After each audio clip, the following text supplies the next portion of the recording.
Les gardiens du silence. Ben, c'est ça. En gros, moi, j'ai travaillé sur un projet de recherche à l'université qui m'a amené à écrire ce livre-là. Mais avant de commencer, ben, je vais me présenter, même si vous me connaissez pour la plupart d'entre vous. Donc, mon parcours et mes sources. Je suis natif de Montréal, mais je reste dans les Hautes-Laurentides. Puis depuis que je suis pas mal jeune, puis ça, je suis pas mal convaincu que c'est la majorité des gens ici. Ils ont développé un intérêt assez tôt dans les phénomènes paranormaux puis toutes ces choses-là. Ça m'intriguait, ça m'attirait, puis suffisamment pour qu'à un moment donné, je fasse une recherche plus approfondie. Ben, j'étais curieux de tout, en fin de compte. Puis, j'ai même été approfondir la recherche au niveau des origines de l'humanité. Puis, j'ai fait des recherches anthropologiques avec l'évolution puis tout ça. Puis, il me semble qu'il y a des affaires qui ne marchaient pas là-dedans. Après ça, je continuais la recherche, même avec la Genèse biblique puis tout ça. Puis, il me semble qu'il y a des choses là-dedans, mais il me semble qu'il y a quelque chose qui c'est pas tout là. On dirait qu'il manquait de l'information. Donc, j'ai fait des recherches alternatives, un peu d'un point de vue, on peut dire, ésotérique, avec les lectures médiumniques de Edgar Cayce, puis toutes sortes d'autres sources comme ça. Donc, j'ai gardé le plus ouvert possible les sources d'informations, mais je me disais, ça doit être écrit beaucoup d'informations sur les origines de notre espèce ou de notre civilisation. Puis je me suis dit, s'il y a une place que ça doit bien être écrit, c'est dans les mythes. Même si les gens accordent très peu d'intérêt aux mythes. Donc, j'ai commencé à m'intéresser aux mythes anciens. Il y a eu les mythes sumériens, mayas, hindous, égyptiens, même grecs. Puis, après avoir survolé tout ça, je trouvais comme une espèce de constance, là. Il y avait des similarités. Donc, j'ai décidé de faire une étude comparée de différents mythes. C'est ce qui m'a amené à écrire mon premier livre, L'ère du chaos. Puis lorsque j'ai écrit ce livre-là, je l'ai publié en 2008, lui, il m'a pris 10 ans, là, à peu près 10 ans à écrire ce livre-là. C'était beaucoup de recherches. Là-dedans, je développe des théories. Puis là-dedans, à partir de ces mythes-là, mais aujourd'hui, c'est moins pire de parler de ça. Dans les premiers temps que je donnais des conférences là-dessus, je peux vous assurer que les gens sortaient de la salle. Fourette! Puis moi, je comprenais pas. J'étais un peu innocent là-dedans. Je commence ça, tu sais. Puis je parlais d'implantation de civilisation, de manipulation de bagages génétiques, puis tout ça. Puis oui, j'avais lu Sitchin, mais Sitchin, ça n'a pas été vraiment une de mes sources. Parce que lui, il a sa propre théorie, mais lui, c'est basé que sur les textes sumériens. Moi, j'ai pris des textes de plusieurs anciennes civilisations pour avoir une meilleure perspective de la réalité. Puis justement, pour confirmer que c'est comme quand tu fais une recherche, tu ne vas pas t'attarder juste à une source. Peut-être que cette source-là est bonne, mais va confirmer avec d'autres. C'est ce que j'ai fait. Puis c'est pour ça que ma théorie diffère de la sienne, mais ça l'implique également qu'il y a eu des êtres avec des technologies avancées, moi je les appelle des maîtres généticiens, qui ont la capacité de jouer avec le génome humain, le bagage génétique humain, puis de faire à peu près ce qu'ils veulent avec ça. Il y a eu plusieurs grands cataclysmes au cours des âges. Ça aussi, c'est dans les textes anciens. Puis après chacun de ces cataclysmes, il y a eu une implantation des civilisations. Les différentes races, ces différents groupes, c'est des codes d'appartenance. Parce que pour certaines entités, on est des propriétés. C'est sûr que ça fait un peu peur là, quand tu abordes ce sujet-là, mais quand on comprend davantage ce que c'est, on finit par avoir une vue d'ensemble. Puis, ben moi, c'est ma façon de ne pas avoir peur, c'est de comprendre. Il y en a qui ont peur avant. Il y en a bien gros qui viennent pas ou qui ne s'intéressent pas à ça, pas parce qu'ils ne croient pas, parce que ça fait peur. Mais on a peur de ce qu'on ne connaît pas. Puis moi, ben, je fonce dans le tas, puis je veux comprendre. Puis plus j'en apprends, moins j'ai peur. Parce que là, je dis, OK, ça fait, tout ça a un sens, puis en même temps, ça a un but. Puis paradoxalement, le titre de mon livre, L'ère du chaos, mais moi, ma théorie, c'est que ça n'existe pas vraiment le chaos pur, dans le sens que tout est organisé. Il y a un ordre à toute chose, puis il y a un sens à tout, puis on s'en va vers quelque chose. C'est pas, il n'y a pas le hasard, tu sais, comme les scientifiques nous arrivent souvent avec ça au niveau de l'évolution, puis tout ce que voudra, c'est sous de ça, le hasard un peu partout pour essayer de remplir les blancs. Mais on dirait que le hasard, ça n'existe pas vraiment. Il y a comme un ordre à toute chose, puis c'est cette perception-là que j'ai eue avec le temps. Donc, ça m'a aidé à aller dans ce domaine-là des ovnis avec des bonnes bases, autant au niveau des connaissances, parce que c'est ça que je dis souvent aux gens. Moi, avant d'être dans la partie... Parce que le côté ovni au niveau du paranormal, c'est le côté plus rationnel, si on veut, de toute la gamme de tous les différents phénomènes qui peuvent exister. Puis même, ben, nous, on dit que c'est l'étude scientifique des ovnis, le MUFON qu'on fait. Donc, c'est encore plus rationnel. Mais moi, j'ai passé par le spirituel et l'ésotérique avant. Il y en a qui me connaissent puis qui savent toutes sortes de petites expériences. Puis, on dirait que c'est ça qui me donne un certain bagage pour être capable de bien gérer l'information puis de discerner tout ça. Donc, c'est un peu mon parcours. Puis, d'un autre côté, ben, j'ai un bagage aussi universitaire. Parce que, bon, puis je confrontais aussi beaucoup de théories actuelles au niveau de la science, mais pour être pris au sérieux, il faut que tu aies un petit bagage. Il faut que tu aies des lettres en arrière de ton nom. J'ai dit, bon, faire un bac en sciences pures, puis je l'ai fait dernièrement, 2010 à 2013. Puis j'ai eu du fun, je me suis amusé, une affaire épouvantable, parce que là, j'avais 42 ans. Tu arrives à l'université à 42 ans, hey, les profs, ils te regardent de même, les étudiants te regardent de même. T'es un extraterrestre. T'es un extraterrestre. Puis moi, puis là, tu as des projets de session. Puis tous mes projets de session, ça va rapport aux ovnis et aux extraterrestres. Puis c'est sûr, je suis assez habile pour être capable de demander, parce que avant, pour faire autoriser un projet de session, il faut que tu demandes à ton professeur, dis, peux-tu faire ça? Il va dire, OK, mais je veux pas que tu mettes des petits gris là-dedans, là. Parle pas de ça, là. Fait qu'il faut être un petit peu diplomate. Donc, j'ai fait un projet d'étude, un projet de recherche universitaire sur le maintien du secret de la réalité OVNI. Parce que dans mes expériences de conférences que je donnais justement avec mon premier livre, je m'étais rendu compte que les OVNIs, c'est encore un tabou. Les gens, tu fais juste mentionner ça, puis ils partent quasiment en courant, là, tu sais, qu'est-ce que c'est ça, tu sais, ils ont peur, ou ben non, ils croient pas du tout, ou ça les dérange, c'est comme, ils sont pas là, c'est trop flyé. Donc, je trouvais pas ça normal, parce que moi, il y a plein de gens qui m'avaient parlé, que je connaissais personnellement, qui avaient vu des choses, là, qui avaient vu des soucoupes de 100 pieds de diamètre, puis passer au-dessus de leur maison, puis une fois, OK, c'est bien, mais une autre personne a vu de quoi... Il a parlé dans la tête télépathiquement, puis une autre affaire. Puis ça, c'est avant que je devienne ufologue. Puis c'est un peu ça aussi qui m'a amené, tous ces éléments-là, qui m'ont amené à aller là-dedans, à m'investir là-dedans. Parce que c'est pas normal. Il y a quelque chose de pas normal. Puis je sentais même que cette espèce de tabou-là, c'était artificiel. C'est pas normal à tous les niveaux. Donc, j'ai commencé à faire une recherche. Puis...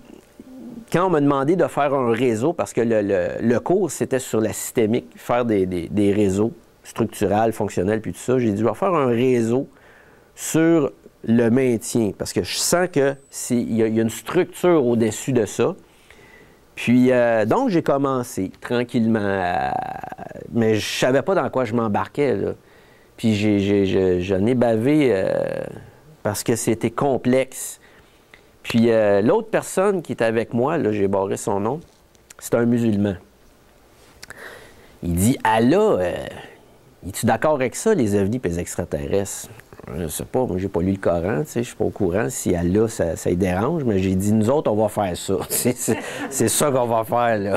Donc, j'ai dû le convaincre aussi dans ses croyances. Puis, c'était drôle parce que lui, tu sais, c'est un peu comme quand que tu joues au sport quand tu es jeune, puis là, on choisit des équipes parce qu'il fallait, ça devait être en équipe de 2-3. Puis lui, c'est celui que personne ne voulait se mettre avec. Donc, il s'est ramassé avec moi. Il n'y avait pas trop le choix. J'ai comme un petit peu abusé de la situation, mais c'était correct. Puis on devait faire une présentation orale en même temps de présenter ça. Puis il était tellement nerveux, c'était drôle. Parce que lui, là, je l'ai fait rentrer dans un monde, lui, avant de me connaître, il n'avait aucune idée là, de qu'est-ce que c'était. Puis, mais juste ça, ça a valu la peine. C'était intéressant de vivre ça aussi à ce niveau-là. Donc, j'ai fait cette recherche-là. Puis, ça m'a amené au cœur du renseignement, des agences de renseignement, la CIA, la NSA, le FBI aussi à certains niveaux, puis tout ça. Puis là, j'ai commencé à voir qu'il y avait des documents où c'était inscrit, où c'était écrit des choses en rapport avec les ovnis, puis tout ça. Là, j'ai commencé à chercher encore plus jusqu'à temps que je vois d'autres, des ufologues, parce que je devais quand même avoir... j'avais pas une grosse notion de connaissance au niveau de l'ufologie pure, là, à ce moment-là, en 2010, mais j'apprends très vite. Puis donc, je me tapais pas mal un petit peu de tout ce qui passait à travers ça. Puis il y en a un, à un moment donné, qui dit « La CIA, c'est eux autres qui gèrent tout ça, les ovnis. » Ça, ouais. Donc, j'ai approfondi la recherche, puis ça m'a amené à Roswell, en 1947. Le fameux crash de Roswell. Puis dans ces événements-là, ou quand on fait de la recherche sur Internet, Roswell, c'est un ballon sonde, c'est ci, c'est ça, c'est n'importe quoi. Donc, tu sais plus c'est quoi Roswell, en fin de compte. Il s'est-tu vraiment passé de quoi? Puis ça l'a pas aidé à ma recherche. Donc, j'ai passé pas des nuits blanches, parce que j'ai besoin de sommeil, comme tout le monde, mais j'ai travaillé fort pour essayer de décortiquer tout ça. Puis, la façon de faire, c'est d'aller à la source de l'information. Comme j'ai fait pour mon premier livre, la méthodologie de travail que j'avais pris pour écrire mon premier livre, je l'ai appliquée pour cette recherche-là. Il faut aller à la source de l'information, puis pour essayer de voir vraiment ce que c'est. Donc, j'ai été au début de l'établissement de la CIA, comprendre qu'est-ce qui s'est passé à ce moment-là. Puis je suis tombé sur l'établissement du Conseil de sécurité nationale en 1947. Mais tout ça, encore une fois, il y avait comme des espèces de hasards. Le crash de Roswell en juillet 1947, pouf, Conseil national et la CIA en septembre 1947. Couple de mois après, OK, là, je voyais qu'il y avait peut-être de quoi. Oui, ça se peut. Puis en approfondissant cette recherche-là, j'ai été capable de non seulement voir leur implication, mais de comprendre toute l'interconnexion avec tous les autres organismes qui font, qui constituent ce réseau-là. Parmi mes sources de recherche, parce qu'il y avait beaucoup de documents, bien, il y avait Steven Greer. Même si aujourd'hui, Steven Greer, c'est pas mal controversé là, avec le dernier film qu'il a fait. Mais avant ça, il a ramassé beaucoup de témoignages de gens, des pilotes d'avion, des gens qui étaient impliqués au milieu du renseignement, des gens de la CIA, puis tout ça, puis qui, eux, savaient des choses, puis qui ont décidé de parler. Donc, c'était une bonne source d'information, mais il ne faut pas se concentrer à une source. J'ai été à l'Université d'Ottawa, dans les archives canadiennes. Puis aussi, il y a deux, excusez. À l'Université d'Ottawa, il y a un fonds d'archives là, un fonds d'archives spécial, le fonds Arthur Bré. Puis il y a Bibliothèque et Archives Canada, qui, eux, c'est les archives au niveau national. Ça aussi, c'était des bonnes sources d'informations. Puis il y a les documents majestiques. C'est Robert Wood, Ryan Wood. Lui, c'est un ingénieur système aéronautique lui, c'est un bac en sciences pures, il fait de la physique. Ils ont décidé de ramasser tous les documents qui étaient en lien avec l'opération Majestic 12, puis voir c'est-tu vrai ou c'est pas vrai, cette histoire-là. Parce qu'il y a eu une grosse controverse dans les années 80-90, quand ça commençait à sortir, ces documents-là. Le FBI s'est embarqué là-dedans, puis « Ah non, il n'y a rien de vrai là-dedans. » Puis moi, dans ma recherche, quand je tombais sur des documents, c'était marqué MJ12 ou Majestic 12, ah ben, je ne vais pas passer du temps là-dessus. Il y en a qui disent que c'est pas vrai, c'est de la désinformation. Jusqu'à temps que je comprenne que c'est ça, c'est comme ça que ça fonctionne, la désinformation. Si on dit qu'une chose n'est pas vraie alors qu'elle est vraie, puis vice-versa. Donc, ma recherche de ce réseau-là à l'université, il y avait tellement d'informations que j'ai été capable d'en faire un livre. Ça m'a pris 3 ans. Puis quand j'ai commencé à écrire ça, c'était dans une autre association ufologique, à l'AQU, durant les soupers. Puis là, bon, je donnais une conférence, puis je disais, le livre va sortir à l'automne. Moi, je pensais que ça me prendrait 1 an pour écrire ça. Non, ça m'en a pris 3, puis j'ai passé des hivers au complet là-dessus. Puis ma blonde est encore avec moi, je suis chanceux. On peut l'applaudir là-dessus. Mais moi, j'aime ça confronter mes idées dans les présentations, dans les conférences, parce que c'est sûr que ça reste une théorie, ça reste des éléments que j'ai mis ensemble. Il y en a beaucoup de théories. Mais moi, j'aime bien confronter ça. Puis à gauche, ça, c'est la traduction, pas la traduction, c'est la publication en France. À droite, c'est ici au Québec. Mais à gauche, c'est en France.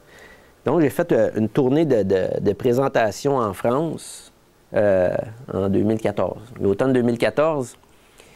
Puis, parce qu'eux, en France, sont pas mal cartésiens. Hein? Descartes, ça vient de là. Puis, si tu t'avances de quoi, tu as besoin de savoir qu'est-ce que tu dis, puis tout ça. Donc, c'était le bon endroit pour confronter mes idées, mes théories sur ce que j'avais écrit là-dedans. Mais en même temps, c'est parce que là-bas, il y avait un réseau, un véritable réseau de gens intéressés par les ovnis. Au Québec, ce réseau-là n'existe pas encore.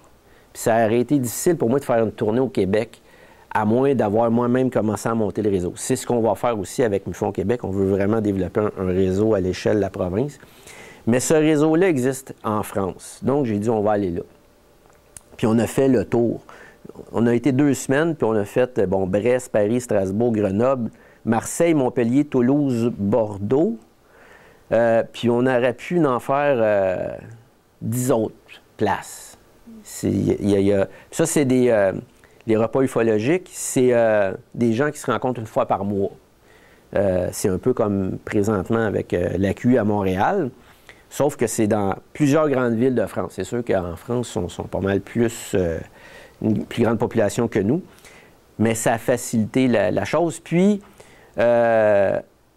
hormis Toulouse, ça a bien été. Ça a bien été. Toulouse, il y a eu comme un petit froid. Puis là, je me demandais comment ça. Puis j'ai revécu encore des gens qui sortent. Mon Dieu, qu'est-ce qui se passe? C'est quoi ça? Bien, Toulouse, c'est là qui est... je vais perdre le nom, mais c'est l'agence spatiale qui est là en France. L'agence... Le CNES. Puis eux, des fois, puis le GEPAN aussi est sous le CNES, c'est ça. Bon. Le GEPAN, parce qu'en France, présentement, il y a encore un groupe, il existe un groupe de recherche sur les ovnis en France, officiel, qui est sous le CNES, qui est le Centre national d'études spatiales. Le CNRS. Bon, en tout cas. National des recherches spatiales, c'est le CNRS. Ouais. C'est ça. Puis eux, donc, ils font la recherche sur le spatial, mais en même temps, il y a comme une espèce d'organisme dépendant à ça, qui est le GEPAN. Puis eux, c'est eux à qui vont les rapports d'observation d'OVNI. Mais tous ceux qui sont dans le milieu ufologique, qui sont vraiment impliqués, s'accordent pour dire que le GEPAN, probablement, sont un peu là pour discréditer. Discréditer, c'est un gros mot, mais disons... un peu comme dans le temps des Américains avec le projet Blue Book. C'est un projet de relations publiques, mais on ne va pas dire la vérité aux gens. On va dire la vérité qu'eux veulent dire. Donc, on contrôle l'information sur les ovnis.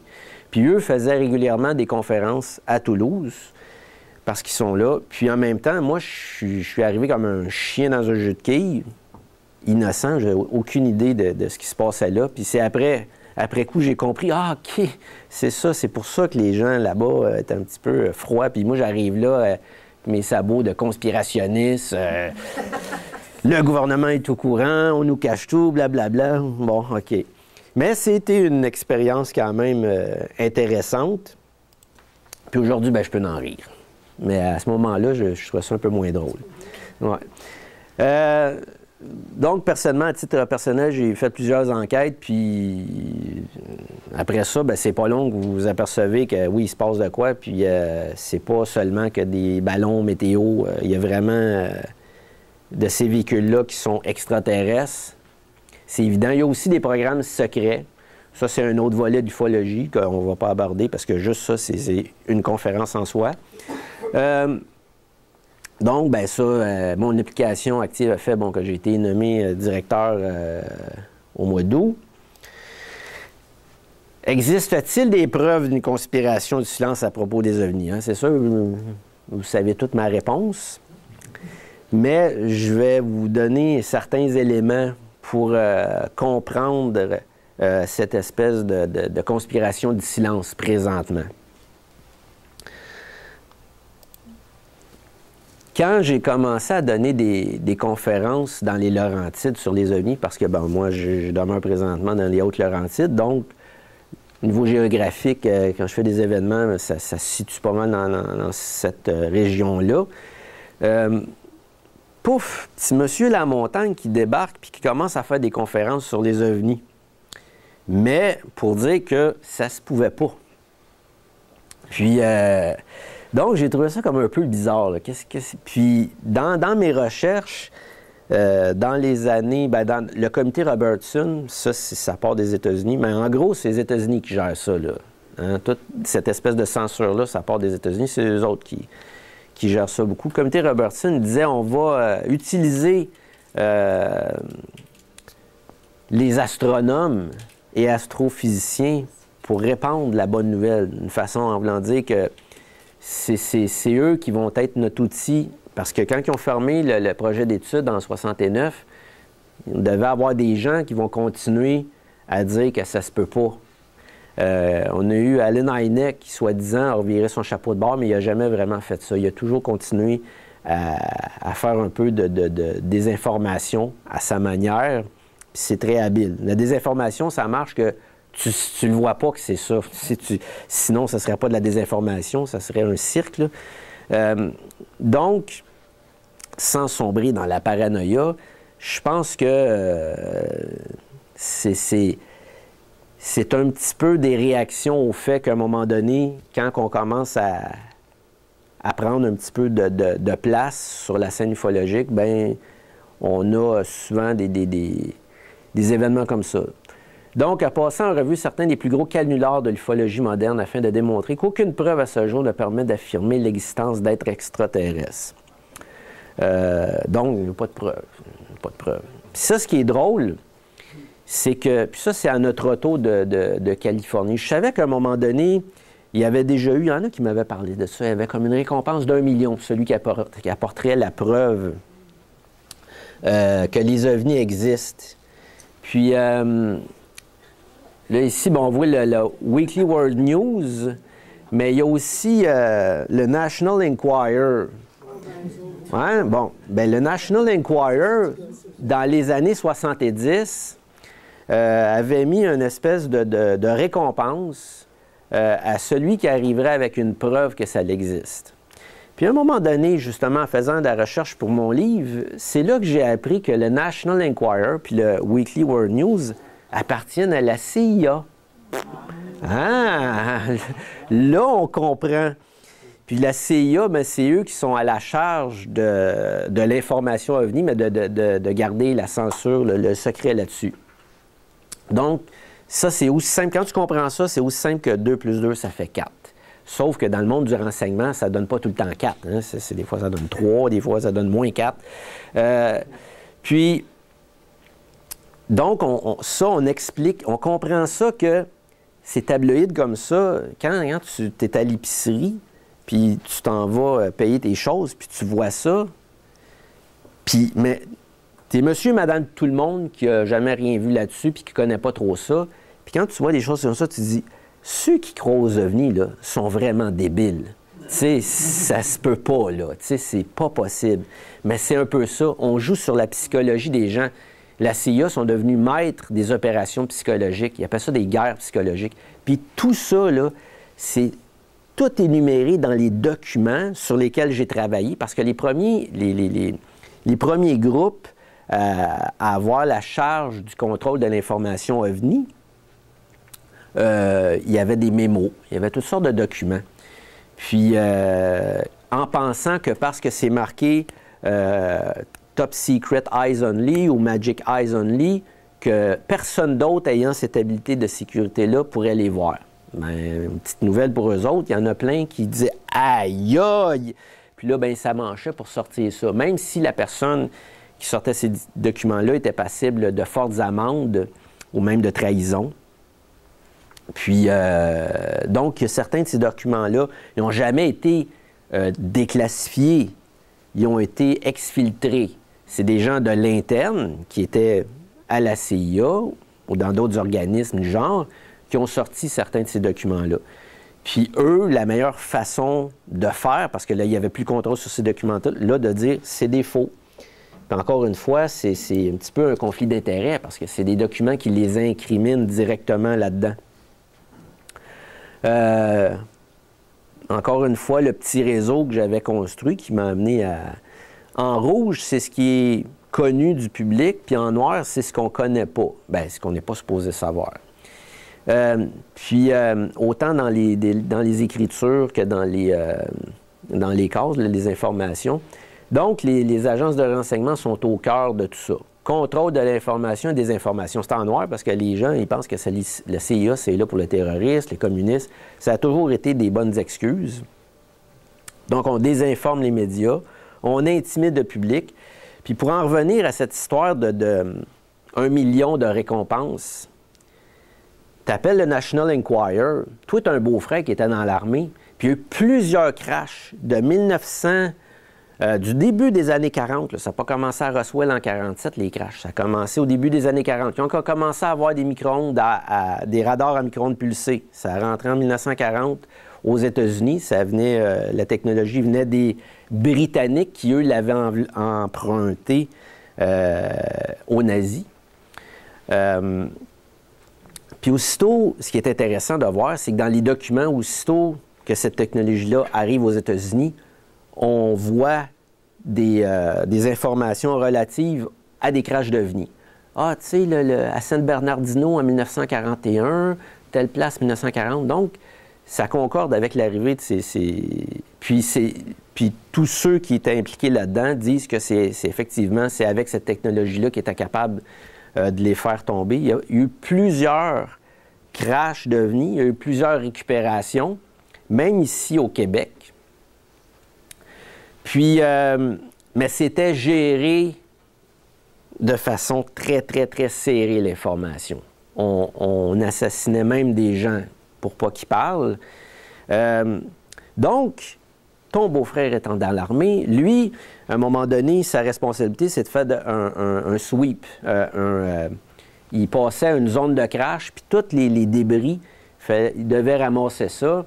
Puis à un moment donné, puis l'officier qui était là disait vous n'avez pas le droit de ramasser ça, puis telle amende, telle affaire. Mais il y en a qui, bon, se mettaient des morceaux dans les poches, puis ils donnent ça à un beau-frère ou whatever. Ça finit qu'avec le temps, ça se ramasse dans les mains d'un civil. Lui, il voit ça, 1 million. Je n'ai une preuve, moi, je m'en vais là. C'est la CIA. Tu sais, tu t'en vas avec ton débris d'OVNI. Qu'est-ce qu'ils vont faire? Ils vont pas te donner 1 million, là. Ils vont ramasser ça, puis ils vont faire fermer la gueule, puis ça finit là. C'est comme ça que ça marche, le monde du renseignement. C'est insidieux. C'est ça. C'est comme ça que ça fonctionne. Donc, les fameuses preuves sur les ovnis, ben, moi, c'est souvent ça que je dis. C'est dangereux. C'est dangereux d'avoir ça. Cherchez pas ça. Manchez-vous que sous l'aïe, gardez ça low profile. Gardez ça secret, là, mieux que d'aller montrer ça à tout le monde. Là. Donc, c'est pour ça, ah non, il n'y a pas de preuve, docteur Lamontagne. Ah, il n'y a pas de preuve. Donc, quelqu'un qui aurait une preuve, on va aller montrer au docteur Lamontagne. Donc, le crash de Roswell, pourquoi c'est un événement au cœur de cette censure-là? Parce que il y a eu beaucoup de monde impliqué là-dedans. Là. OK? Il y a beaucoup de monde. Il y a eu des documents, il y a eu toutes sortes d'affaires. Puis c'était pas le seul événement, mais c'était un événement qui était beaucoup documenté, puis il y a eu beaucoup de témoins. Ah, qu'est-ce qui se passe? OK. Beaucoup de témoins, puis réduits au silence par les autorités militaires, en raison de menaces proférées à leur endroit, puis bon, ce qui s'y finirait par parler. Puis ça, ben moi j'ai été à Roswell, il y a le musée là, de Roswell, puis là-dedans il y a des murs tapissés d'affidavits. C'est des gens qui, à un moment donné, ont dit « Hey, moi j'ai vécu de quoi, il m'est arrivé telle affaire à Roswell, puis voici, puis je signe comme quoi que c'est vrai. » Il y a une conséquence légale là, quand tu signes un affidavit, puis c'est pas vrai, là. Tu es tenu par la loi de respecter ça. Puis le mur est tapissé. Puis quand on regarde tout ça, là, ben, c'est plein de gens qui ont dit qu'eux avaient vu des choses au moment de Roswell, puis ils se sont fait intimider de dire de garder le silence. Là, à un moment donné, ils finissent par briser ce silence-là. Ça a pris 30 ans environ pour Roswell. Puis ça, j'en ai pas montré beaucoup, mais ça, c'est une partie de document. L'unité des phénomènes interplanétaires. Hein? C'est juste le mot, là, ça dit qu'ils sont là pour enquêter ces ovnis. Hein? Puis ça, c'était créé en 1942 par le général Marshall. Lui, c'était le général de l'armée. Il y a l'armée de terre. Puis ils ont fait tomber des ovnis à Los Angeles durant la bataille. Puis ils ont décidé, là, le président a dit, ben, on a besoin de ça. Ramasse ça, envoyez-nous ça. Puis là, il ne catchait pas trop. Il dit, comment ça? Ils sont déjà au courant. Puis là, il dit, ben moi, j'ai l'autorité en tant que général de l'armée de terre de faire une unité d'investigation du phénomène. Fait que c'est ça qu'il a fait. Parce qu'avant 1947, avant la CIA puis tout ça, les corps d'armée étaient séparés. Tu avais la Navy, tu avais l'armée de terre, puis tu avais l'armée de l'air qui n'était pas encore un organisme indépendant, on peut dire ça comme ça. Il était sous l'armée de terre. Tu sais, c'était l'Army Air Force. C'est ça ici. Army Air Force, il était sous l'armée. Puis, donc, mais chaque organe avait son service de renseignement. Puis, le service de renseignement, le renseignement, c'est le pouvoir hein, dans ces milieux-là. C'est, tu veux en savoir le plus possible, mais tu veux en dire le moins possible. Puis ça, c'est vrai autant entre les différents éléments. Donc, l'armée de l'air ne voulait pas rien dire à l'armée de terre, puis la Navy ne voulait pas rien dire. Puis non seulement ça, il ne voulait même plus le dire au président. Puis ça a pris Truman en 1947 de dire là, c'est assez le niaisage. Parce qu'avant ça, il y avait des organismes de renseignement central avec différents noms. Il y en a eu 4-5. À chaque fois, ils n'ont jamais été capables d'asseoir leur autorité sur les autres services de renseignement. Tu avais le service de renseignement de l'armée de terre, l'armée de l'air, puis de la marine. Puis chacun gardait leur information parce qu'ils découvraient des mines d'or technologiques. Donc, chacun voulait développer ses propres petits jouets. Puis, à un moment donné, on dit, c'est assez, on va faire le département de la défense avec les chefs d'état-major, qui c'est eux autres les boss. Puis, tu as la CIA qui, elle va gérer tout l'ensemble du renseignement de tout le monde. Fait que vous autres, vous n'avez plus le droit de garder des secrets, ça s'en va tout là. Si nous autres, on va avoir le contrôle là-dessus. C'est un peu ça l'historique de la structure du renseignement. Donc, ce document-là, de juillet 1947, c'est après le crash de Roswell. Une petite partie, ça, c'est un document de, je pense, c'est 6-7 pages, pour maintenir le secret, parce que là, il y avait 2 sites de crash, il n'y a pas rien qu'un, là. Il y en avait 2. Puis en même temps, moi, quand j'étais là, j'ai rencontré quelqu'un, lui, il avait identifié 7 sites de crash. Il y en a peut-être encore plus que ça. Donc, on était véritablement presque en guerre, si on veut, avec une autre civilisation à notre insu. Là, il dit, pour maintenir le secret, le commandant de la base de Roswell a été autorisé à faire sortir un bref article dans les journaux locaux. Après ça, le quartier général de la 8e Air Force, qui est général Ramey, a intervenu pour faire taire les rumeurs. Pourquoi on a fait ça?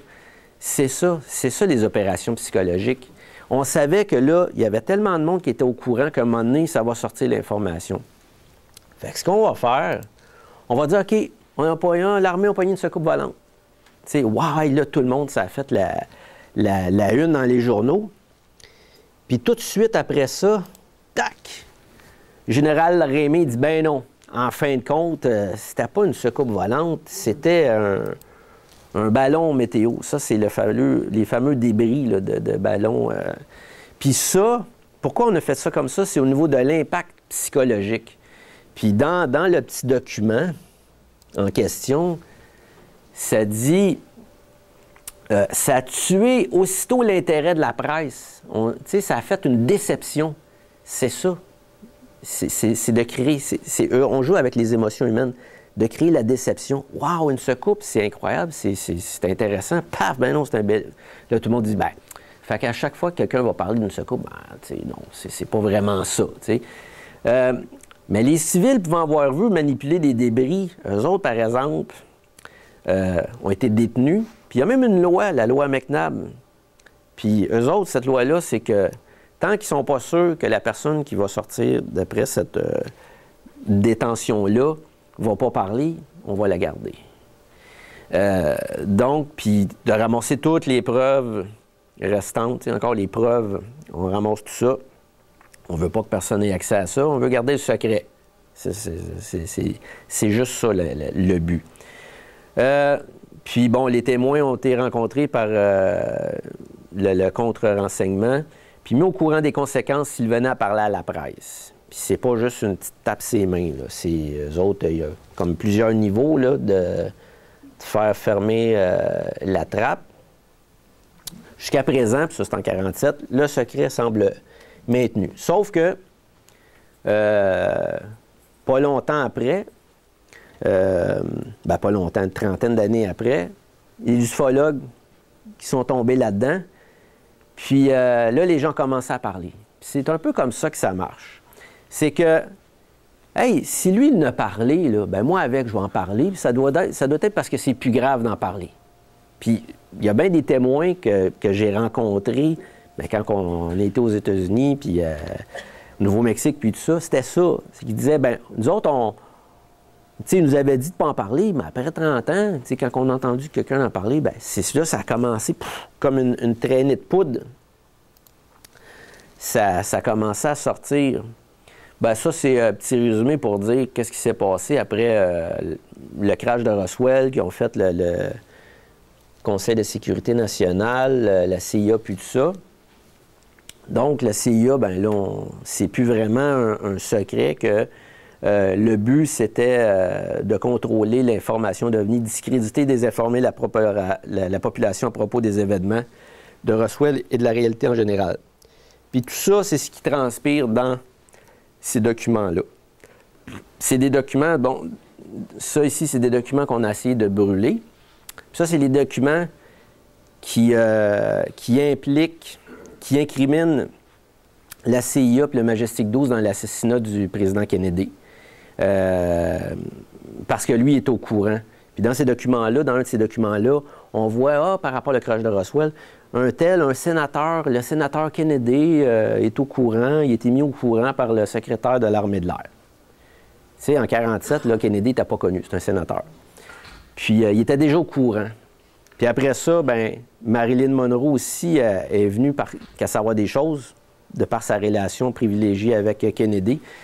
Puis il y a un document qui existe, c'est une transcription téléphonique d'une communication de Marilyn Monroe avec un ami d'un journaliste qui dit, ben moi, je vais tout dévoiler, je vais tout dire que le président a été sur des bases secrètes de l'armée de l'air, puis que, ben pas de l'armée de l'air, mais de l'armée, puis qu'il a vu des choses qui n'étaient pas de cette planète, puis blablabla. ben, elle est morte comme 3-4 jours après la date de cette transcription-là. Elle est morte suicidée. Hein? Bon. Puis Dorothée Kilgallen, qui était la journaliste qui, elle, avait eu l'information, elle est morte dans les mêmes circonstances que Marilyn Monroe quelques années après. Donc, tout ça, c'est un autre volet. Mais tout ça pour dire que ça jouait dur à l'époque. Président Truman, très, très, très impliqué dans ce dossier-là, tout au long de sa présidence. Puis, plusieurs documents où on voit sa signature, son autorisation, dont, ça, c'est un document super important dans la compréhension de ce qui s'est passé avec ça, Roswell, la récupération. Puis qu'est-ce qu'on fait avec ça? Qu'est-ce qu'on dit au public? Comment est-ce qu'on développe la structure? Donc, la fameuse opération Majestic 12, c'est là qu'on la met sur pied, tout de suite après Roswell. On dit, faut pas que les gens soient au courant de ça. Faut fermer le couvert là-dessus. Puis il y avait des plans, des contingency plans, qui appellent des plans d'urgence, si on veut. En 1963, le FBI, c'est pas tout le monde qui est au courant de ce qui se passe, hein? Même le FBI, là, ils veulent en savoir des fois. Puis là, ils ont pogné sur le fly Truman.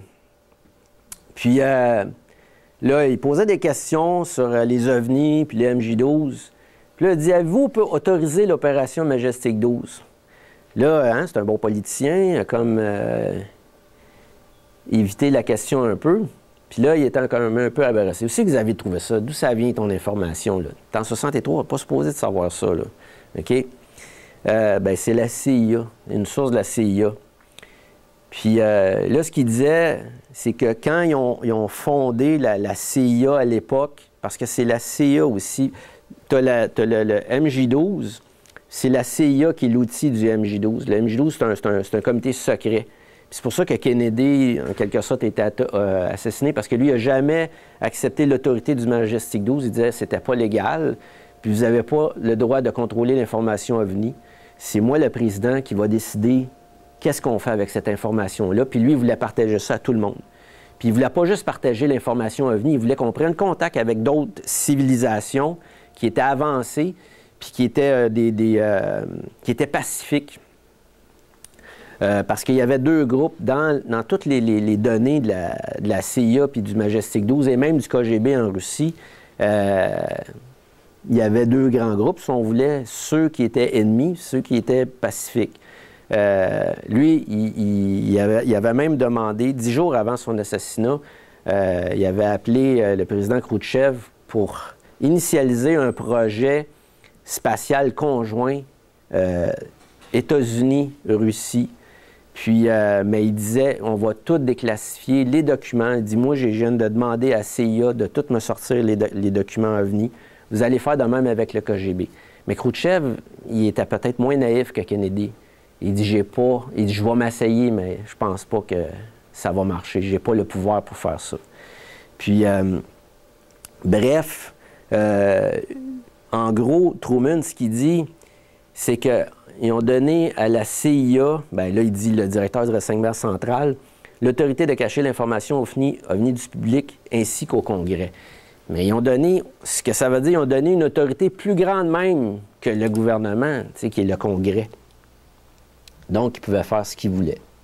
Dans tous ces secrets-là, là, au niveau des ovnis, de la réalité extraterrestre, c'est nous, le secret, en fin de compte, à découvrir. C'est notre potentiel en tant qu'être humain. C'est beau. Quand tu fais la recherche, les ovnis, OK, du monde qui viennent d'ailleurs, tout ça, mais pourquoi qu'on veut nous cacher ça? En dehors aussi de l'implication technologique, de l'implication financière, puis tout ça. Mais il y a, au niveau de nous, de ce qu'on est vraiment, quand on sait que seulement que 3 % de notre ADN est codant, puis quand on sait que ce que ça veut dire codant, ça veut dire que tu as accès à 3 % de l'information, parce que l'ADN, c'est la façon que ton véhicule, qui est le corps, a accès à l'information de ton environnement. Tu te dis, qu'est-ce qui reste? Qu'est-ce qui se passe avec le reste? Comment ça? T'sais, donc, on a dit que c'est de l'ADN poubelle dans le jargon généticien, Mais puis on a dit que c'est au niveau de l'évolution, qu'avec le temps, c'est comme la nature a mis ça de côté, mais c'est pas prouvé, là, cette théorie-là, puis ça marche pas de toute façon. Ça n'explique rien, en fait, de ce qu'on est vraiment. Moi, ce que je pense, ma théorie, c'est qu'un être humain peut accéder à 100% de son potentiel génétique. Puis une des preuves, je pense que c'est une preuve, c'est les dons des gens. Certaines personnes, ouf, commencent à avoir des capacités télépathiques, des dons de voyance, tout ça. Mais c'est pas des dons, c'est peut-être juste un état, une condition normale de l'être humain qui commence à émerger un petit peu. Puis je pense que présentement, le phénomène OVNI, l'échelle de ça, c'est une échelle beaucoup plus grande que ce qu'on pense. Parce que ça l'intéresse, c'est au niveau de toute notre civilisation. Puis, c'est un peu comme s'il y avait des civilisations, comme je disais au départ, qui croient qu'on est la propriété de X ou Y, parce qu'eux, ils nous ont implantés ici, là, tant de milliers d'années, avec le bagage génétique. Tu sais, on a comme un code qu'ils ont fait. C'est ça. Puis, dans les écrits mayas, ça dit... Les premiers êtres qui avaient été créés, ils voyaient tout, ils comprenaient tout. Les dieux n'ont pas aimé ça, puis ils ont dit, pourquoi qu'on ne les amancherait pas, qu'ils voyaient juste en entour d'eux? Comme ça, ils vont continuer à nous servir. Puis, tout ça, cette recherche-là m'a amené à comprendre que c'est peut-être ça. C'est ça. C'est pour ça que je dis que ça diffère de Sitchin, ma théorie. Sitchin, c'est on prend Erectus, on le met plus smart, puis on devient sapiens. Moi, je dis non. Je pense qu'il y a une humanité primordiale qui existait sur cette planète-là, qui vivait dans l'abondance, l'harmonie, qui connaissait beaucoup de choses qui étaient connectées faisaient un avec tout. Puis je pense que c'est un peu ça, le défi actuel, c'est de tenter de se connaître, mais se connaître plus que ce qu'on veut bien penser, de dire que c'est ça un être humain. C'est pas vrai qu'un être humain, c'est comme ça, à mon idée. L'être humain, quand tu comprends que c'est une conscience, de l'énergie, tu sais, qui prend une forme puis qui s'exprime dans un environnement, mais on devrait avoir accès à beaucoup plus d'informations qu'on en a là. Mais ça, encore une fois, c'est ma propre théorie avec ce que j'ai fait. Bon, bien là-dessus, merci beaucoup. On va faire une petite pause de 15 minutes, puis on va enclencher avec le dîner. Ouais, c'est ça. Bon, ben merci.